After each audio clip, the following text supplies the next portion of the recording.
What's up, everybody, and welcome to the Apartment 113 podcast, where we talk with cool folks in the cannabis and psychedelics industry to learn about their projects and celebrate their successes. My name is Rob Sanchez, and this is episode 29. We're joined today by Neil McAlister, also known as Chef Turtle. He's the founder of Chef Turtle's Infusions. Neil is an advocate for home cannabis infusion and cooking with cannabis. He's worked previously in some of the nation's first cannabis kitchens and has some great experience to share. Visit chefturtle420.com to learn more and enjoy the show.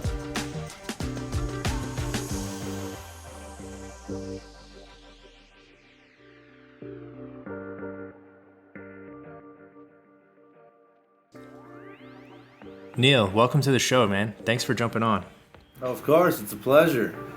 Yeah, dude. Always good to talk about cannabis, especially good when we can start mixing it with food. I think you're the first guest we've had on the show that's taken this angle in the cannabis industry. I'm really looking forward to it.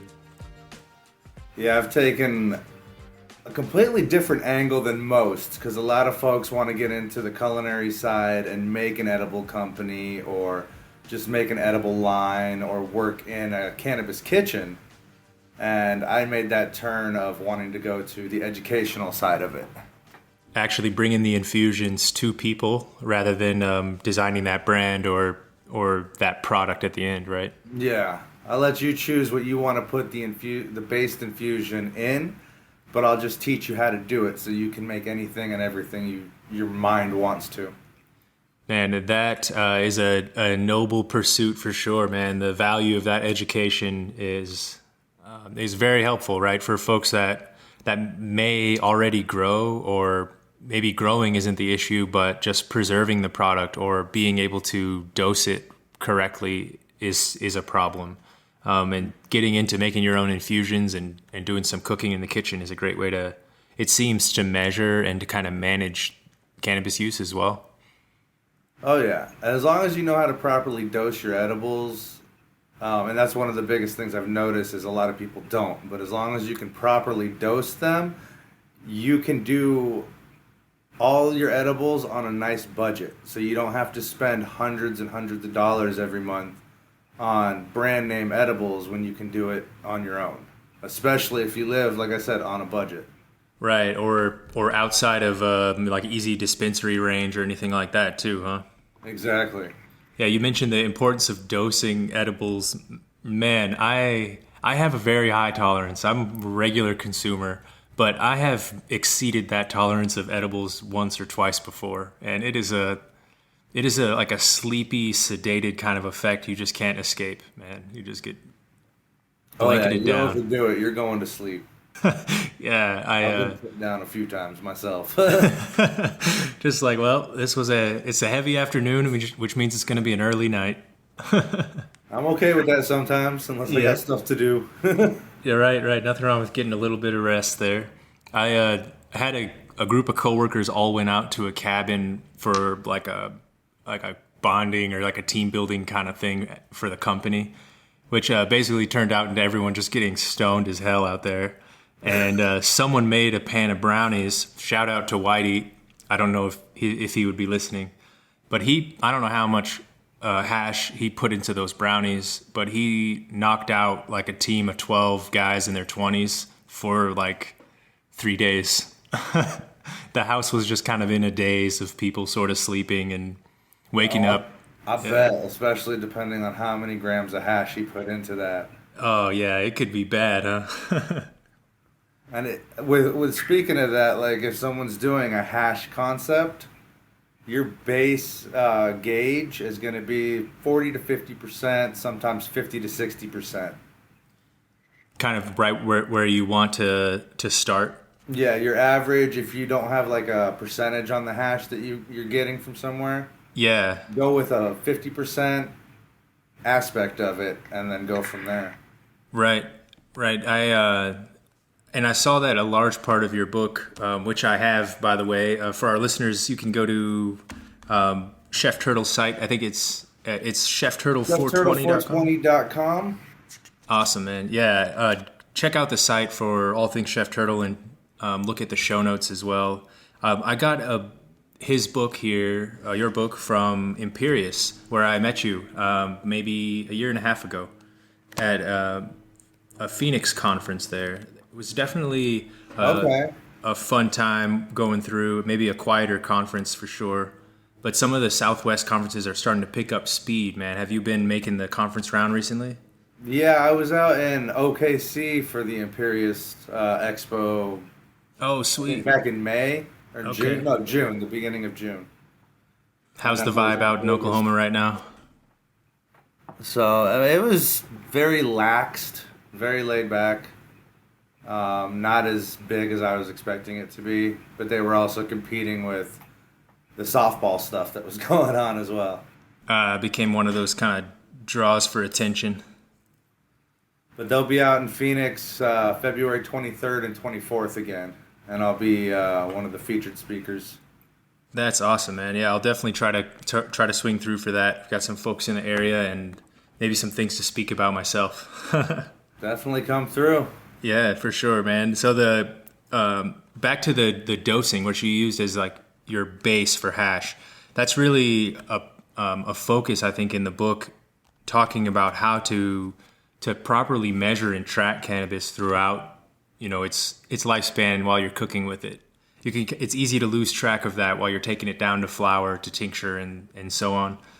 Oh yeah, your times and your temperatures are extremely important because if you overcook your THC, you're going to either burn it off or you're going to transition it to the CBN. So your edibles are going to be a lot more sleepy, sedative wise instead of euphoric.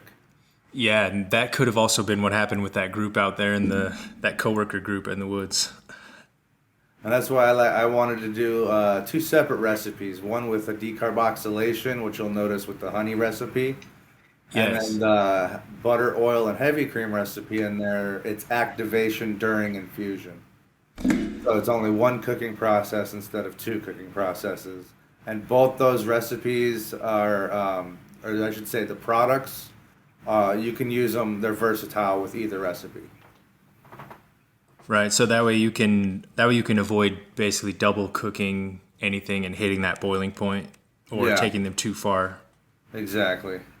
I thought it was really interesting too that you calling out some of the different terpene boiling points as well, and trying to be careful maybe not to hit those in your products, or maybe, I was using some of the temperatures, just testing them on a vape, trying to hit a vape at different temps to see if I could tell any flavor difference. There's a lot of science in there that's kind of fun to play with from a consumer perspective. Oh yeah, those temperatures are going to play a big key role in A, the flavor, but B, the burn off or activation of those terpenes during the infusion. And if you'll notice, I think it's osmine has 150 or 155 degree Fahrenheit burn off. Yeah. So it's one of the lower ones. So, 150.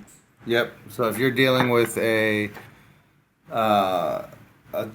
cannabis strain with that terpene and you want to make sure to maintain it all the way through with the activation, infusion, and all that, your temperatures are going to be a little bit lower than what the book says. Right. You got a tight window on that then. Exactly. And you can do lower temps and longer longevity for cooking times and things. But with the book, it just basically breaks it down in a simplified manner for somebody who does not live in a kitchen, for them to be able to easily recreate every recipe consistently and figure out how to dose it properly. Right. I definitely think it's kind of that all-in-one manual. Being able to make just infused base ingredients, and then you can take those ingredients into your own creations or into whatever you normally cook, or being able to just lean on the whole recipes in the book, I think it's an excellent idea, man. I'd like to try some more infused cooking. I've really only had edibles kind of from the cannabis industry, or like those really strong brownies that were on the streets of Minneapolis for a while. So I haven't tried like an actual meal. I noticed you had like chili or barbecue, or I've got a few in there, but if you go on my culinary show on YouTube, Chef Turtle's Infusion Kitchen, yeah. I've got 50 plus episodes on there. The majority of them are recipes, and then some are educational and some are fun. Oh, that's awesome, man. So Okay. I've got proper dosing with Chef Turtle, so it basically shows you how to figure out your dose with your percentages. I've got definitions of infusions, so you can understand about distillate, isolate, full spectrum, and broad spectrum, the differences, and that's really important for patients to understand what they're consuming. Yeah, it can be easy to just see extracts or concentrates, and then you sort of move on thinking they're the same thing. And in the industry, there's a lot of subcategories in there. Oh yeah, and there's different medical benefits and different things. Different edibles can be used for different attributes of the issues that you're dealing with. Yeah, on the cannabis side, when did you first consume, or when did you start smoking or using cannabis in your life? Was it well before the Chef Turtle days, or? Oh, way before. I was probably a preteen when I first tried smoking cannabis. You might even have me beat there. I think I was 15, maybe just turned 16. I want to say I was in 6th grade, just about to graduate, so like 11, 12, somewhere around there. I imagine that was quite a day, man. Reeling. That first high can be a little crazy. It was interesting. I don't remember much. The main thing I remembered was thinking it was so cool my buddy could roll a joint in a dollar bill. Nice. Hey. Yeah, those first times are something else, man. Before the industry, like if you came up in the underground days, man, folks were using dollars, Bible paper. There was a lot of homemade solutions to really get the job done, right? Yeah, they used everything to roll up. It was funny. Yeah, I think we had a cord apple pipe for a little while. Tried all the things there on the home implements.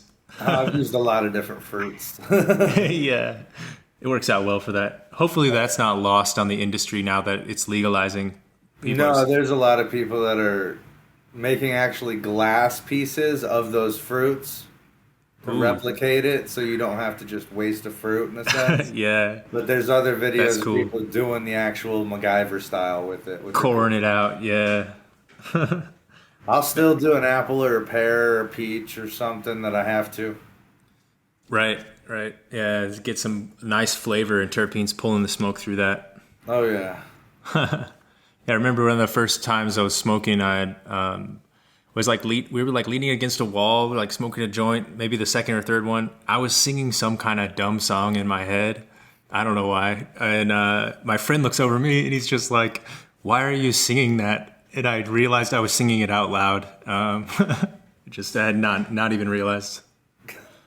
That was kind of the moment I think I discovered it. I miss those days.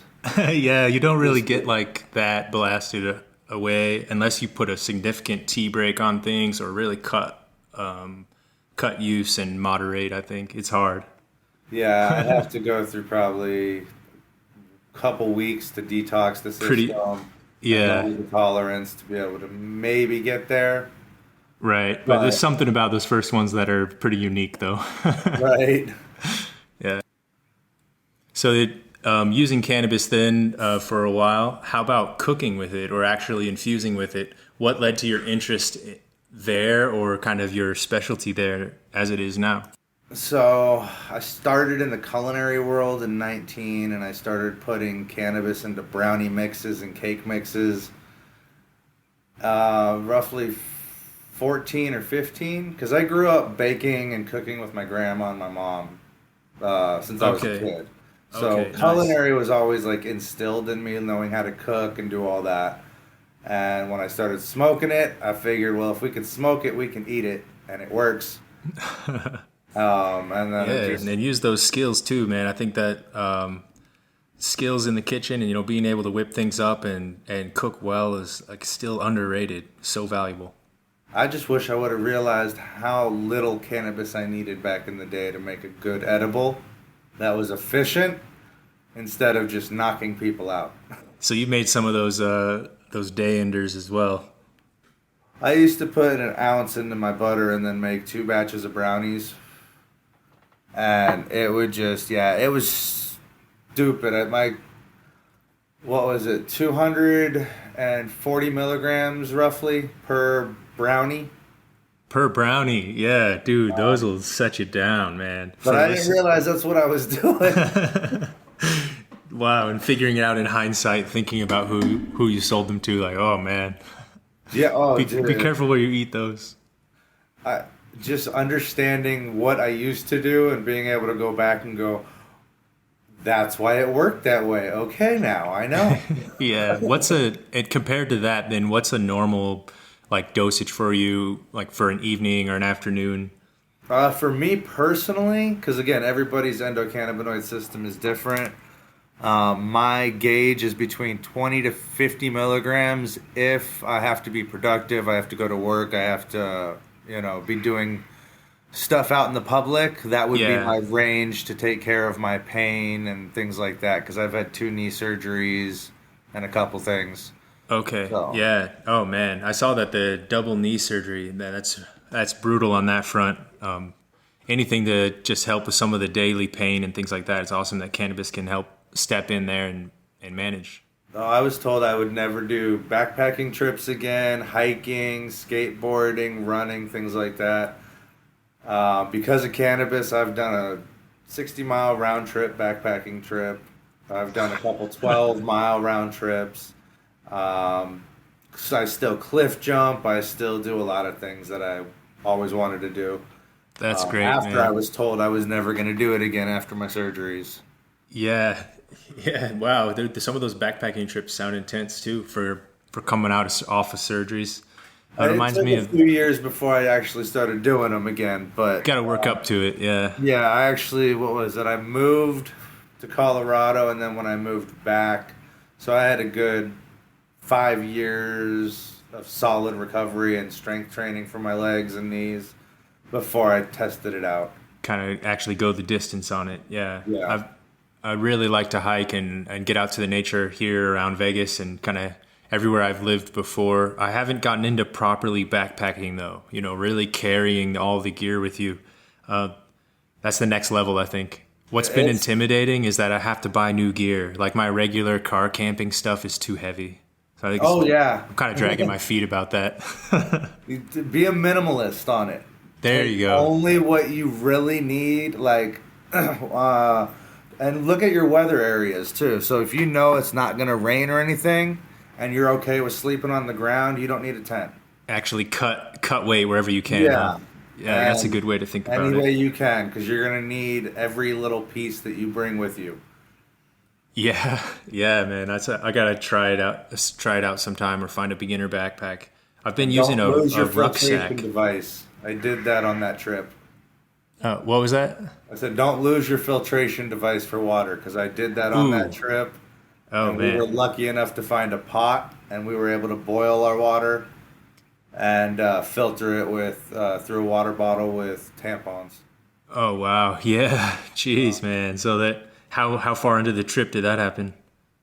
I don't know. I think we were 2 miles from the campsite when I lost it. So we were done for the day, just wanting to get there, and didn't realize it until we got to camp.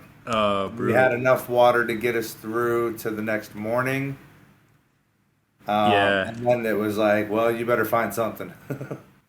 You're on mute. Oh, yeah. There's so much to see out in the Southwest with large parts of the state. Just open to desert and mountains, man. I love that, getting out into the mountains here in Vegas. Being able to smoke a little bit and then just be in the middle of nowhere quickly, kind of walking in the desert and all the scenery is unreal. Right. It's the way it changes, too, from just straight desert to actual foresty in certain spots out here. Yeah, you are much luckier in that regard, I think. The Nevada sandscape that I'm living in, you've got to go. You've got to go to the mountains to find trees. How is the Arizona cannabis industry at this point compared to other industries you've seen or other kind of regional markets that you've been traveling around to? I'd say probably the biggest difference between most other places that I've noticed is Arizona. For a small business owner, it's very tough. They have a vertically integrated licensing system. So you have to have it all under the same roof. Pretty much.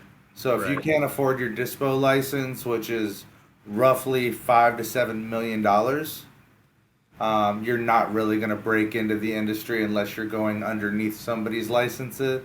Kind of have to Licensing. collab or pool together with another license owner. And there is something that just dropped for like a sub license or something for small businesses, micro businesses. Okay. That's Yeah.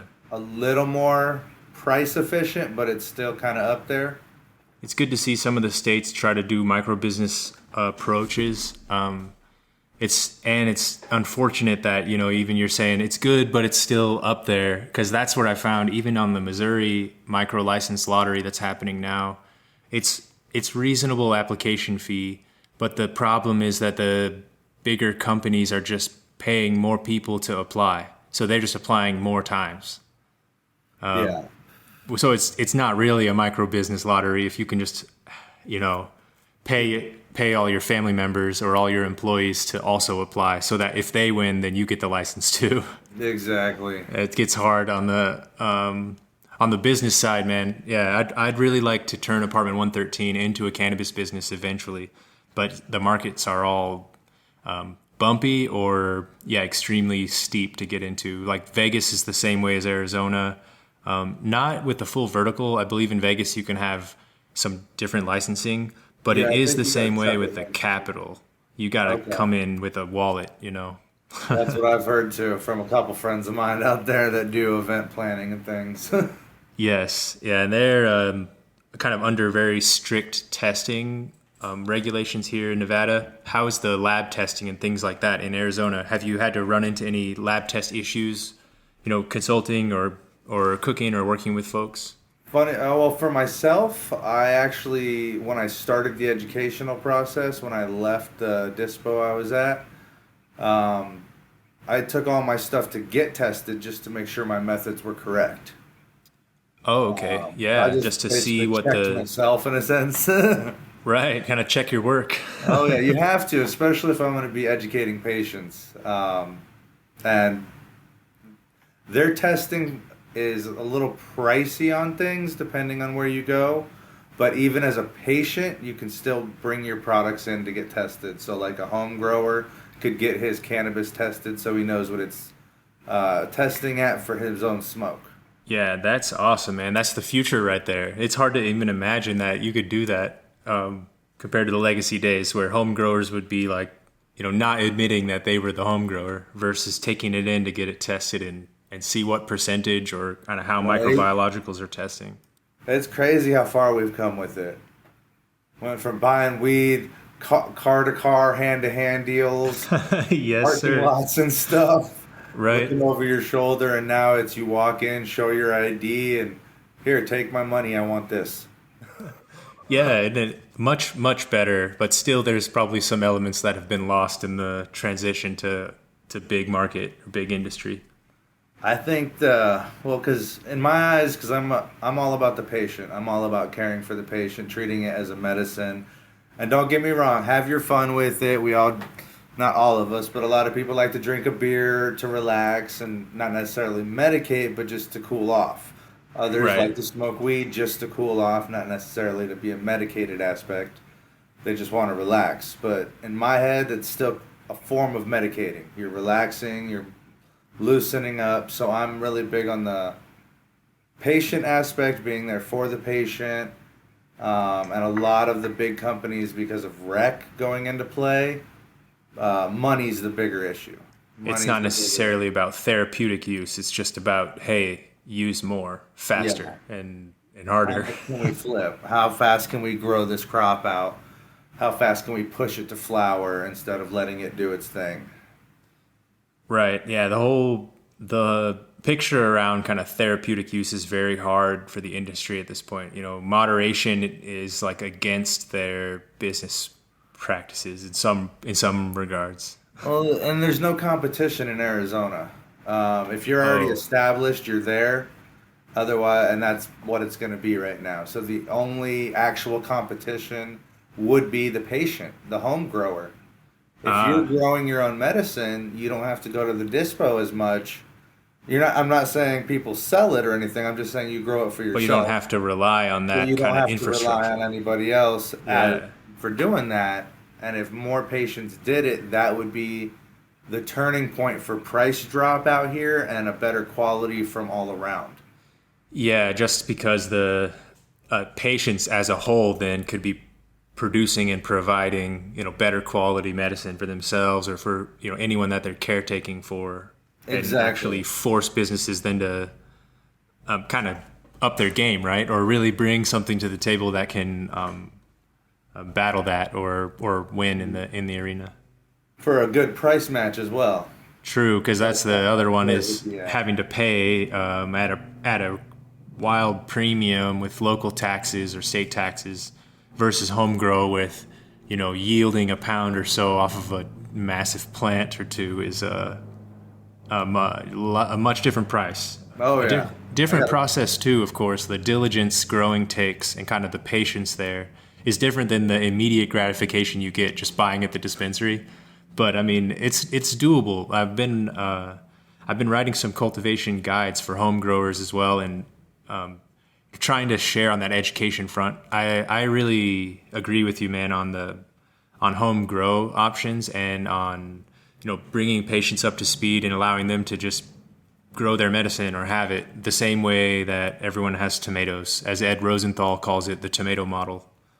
Just saying, hey, man, you can grow a few of these if you want to, or you don't. It's no big deal. We don't have to track it so intensely. But I think we're still making like kind of baby steps towards that progress. And most medical markets have it figured out with the caretaker, or even now many markets are having good home grow laws.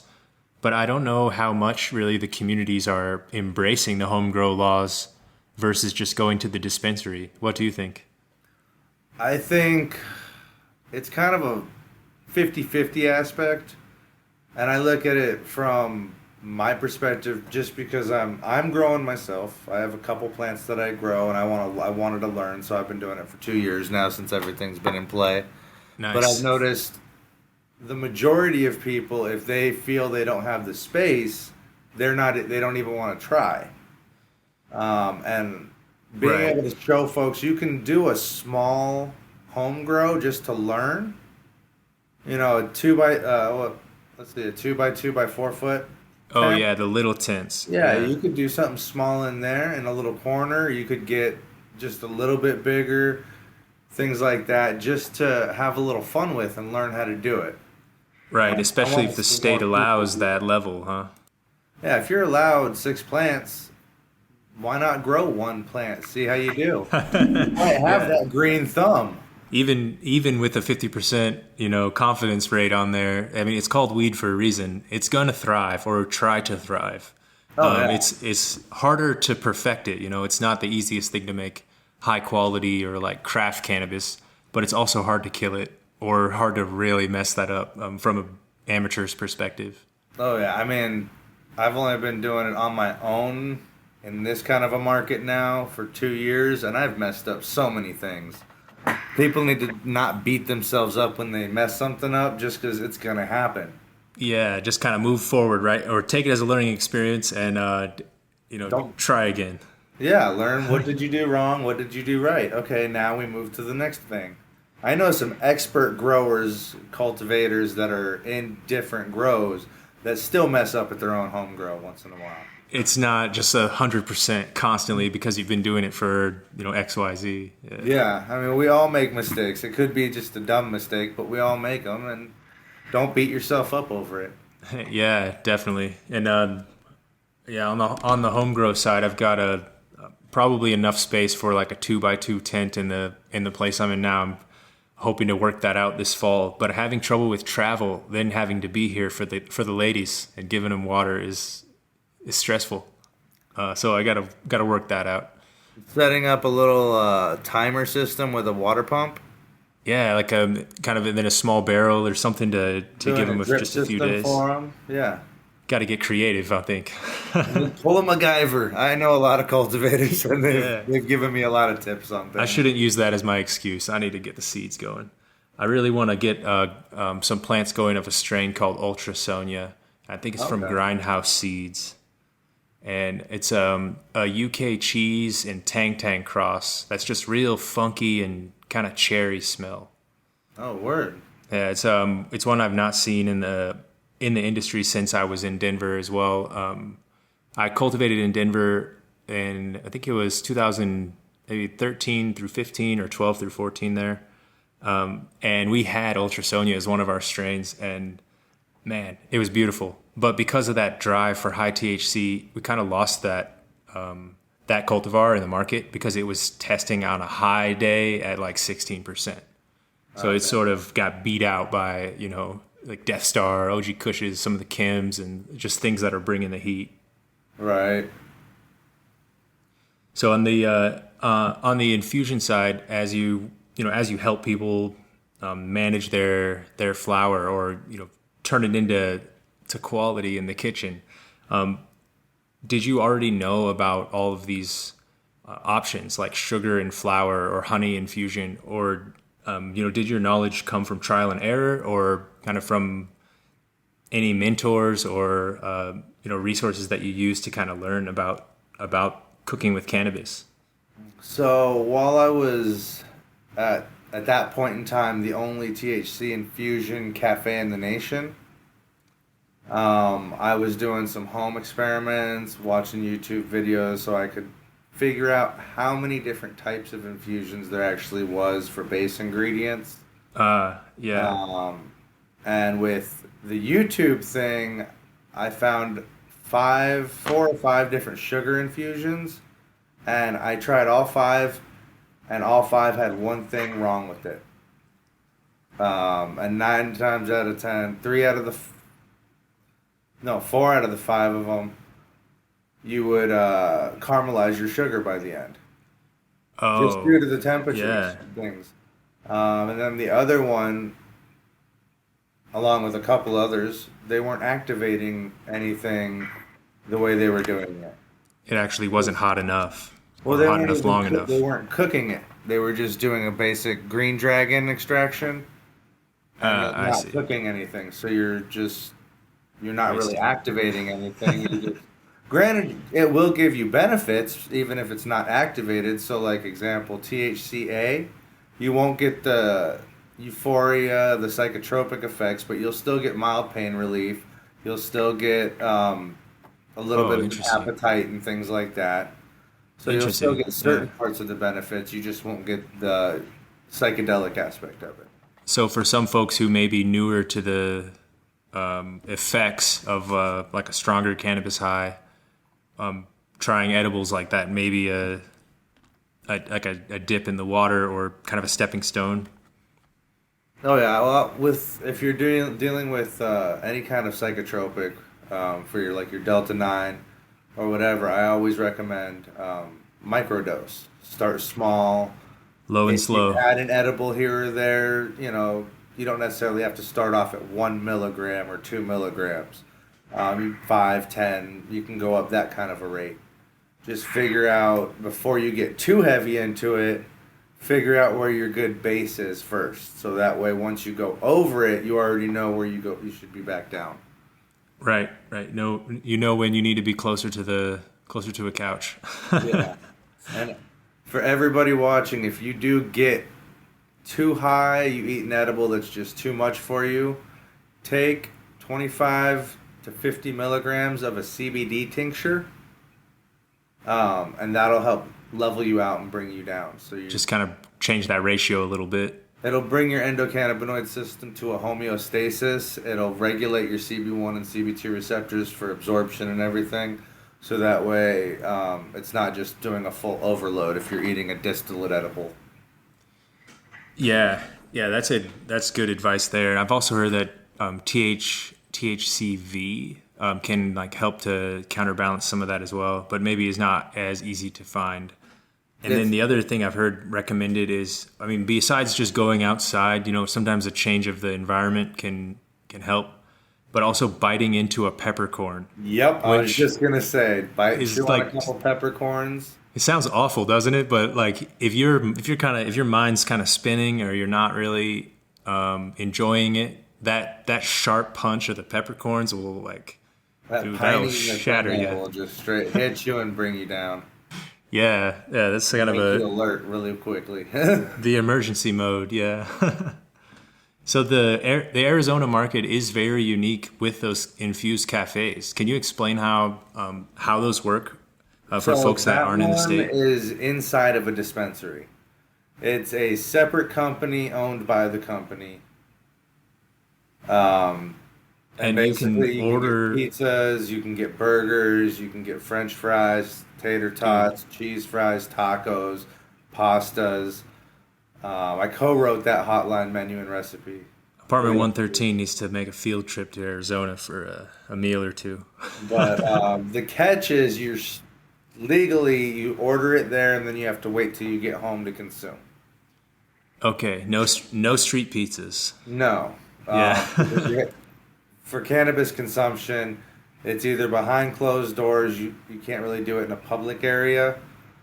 You have to do it at private venues. You can do it in the smoking section of different venues and places as long as the establishment allows it. Okay. Okay. So there's still some. It's getting easier to buy it, perhaps, and it's cool that you can go and get these infused products, but it's still a little Yeah, weird having to consume it or go home now to your kitchen. right. Yes. And so you So helped to make some of that menu, you said. yeah, I co-wrote Nice. the hotline menu and recipes back in 2020 Oh wow. when I was working for them. Cool. So then were you adding the infusion then based on the order? Like I order a pizza and I say I want a gram of this, or Oh, like so I they guess would how basically did they order it? you would order your pizza and your milligram, and they do it in Oh, different milligrams. And great. all the Yeah. butter or oil aspects that we would use for the base infusion to infuse everything with is already pre-measured and pre-dosed. So we would have our containers of our 25 milligram butters and our oils, our container of our 50s, 75s, 150s. Okay, interesting. Yeah, just having the whole range of them, so that despite the order, you can grab like that tablespoon of butter or. Exactly. Interesting. Yeah. Wow, dude. I really hope to see that model replicated in other markets. Is there anything that you think should change about that business model if, like, let's say New Mexico was going to add infused food cafes, or Nevada was, after working So in them? What do you think? for dosing wise and being able to implement that into all your recipes for different dosing, I think that is a phenomenal model to do. When you're doing other aspects, if you were infusing heavy creams and things, you would have to keep it in the freezer or the fridge after infusion for the longevity of life. Um, but So that's a great different. way to do it. Sugar, but you would have to get it tested just to make sure. I mean, they get their butters and their oils tested before it goes on, just to make sure all of our math was correct. I And see. then once it Yeah. comes back, that's when we start using that batch. Oh man, I can't Uh, imagine being turned loose to the kitchen, just saying, you can make anything you want here with this infused butter. Like, oh man, what's the butteriest dish I can think of? Maybe just a corn on the cob, like slathered in butter. you do some garlic toast, Yeah, right. Just layered in butter, just ugh. a grilled cheese or something. Yep.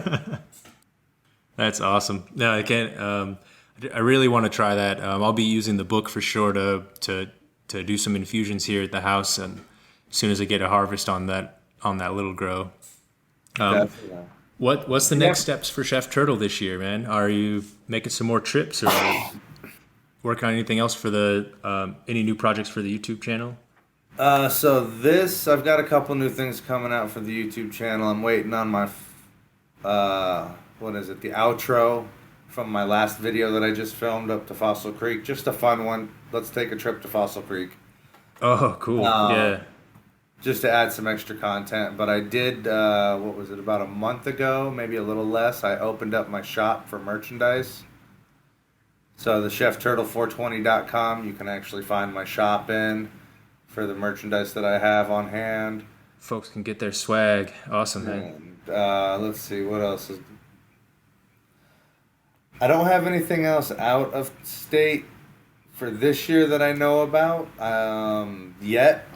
We'll see what happens if anything else comes into fruition. I got to make a few phone calls Most everything I'm doing is going to be in-state. I've got Earl Camp coming up in September, so I'll be camping for a nice stoner event. It's one of the bigger weed events out here. Yeah, I've heard about that in Arizona. It sounds like an awesome time, man. Just a whole weekend, like camping games kind of event. Oh yeah, having a good old time, smoking, relaxing. You're That's not chill. really bound to work at that point. You're just there to enjoy yourself, hang out in nature with your friends. Yeah, man. Right, as intended. And then other than that, I've got a nonprofit event. They're doing a little like mini rave aspect on this weekend that I'll be doing a 25-minute speed chat about definitions, terpene breakdowns, and proper dosing. Okay. Oh man, that's awesome, dude. Yeah, looking forward to see what you're churning out over there at chefturtle420.com, and I'll swing by the swag as well and see what's available. And But then I did officially get my workshop video uploaded on my Patreon account on Chef Turtle 420 on Patreon.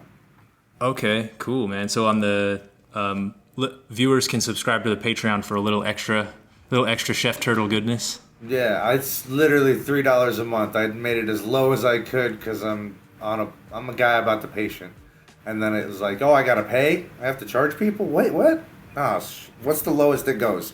It wouldn't let me do $1. It made me do $3. So I'm like, cool, 3 it is. Nice, man. So that's ongoing as well. Then, or did that just get started? That just got started again about a month, maybe a month and a half ago when the shop went up. Oh, cool. Nice, man. Sounds like good things around the corner for Chef Turtle, and I hope we can see your infusions and like learn more about how it's helping these patients and kind of see the joy there over the months as you go, man. And I hope to try some of these recipes soon and leave my reviews and give you some feedback there too. Yeah, please do. Let me know if you have any questions on anything in the book, because that's what I'm here for. Definitely. Yeah, thank you, Neil. Appreciate you coming on the show.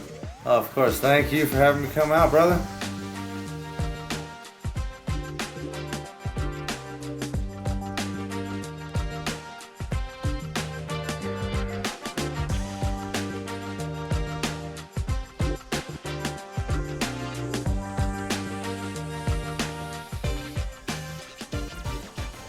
Thank you for listening to the Apartment 113 podcast. For more information about the show, along with our services and courses, visit apt113.com. We offer cannabis software product management, cannabis education courses, and freelance writing. With over a decade of experience in the cannabis industry, Apartment 113 is here to help.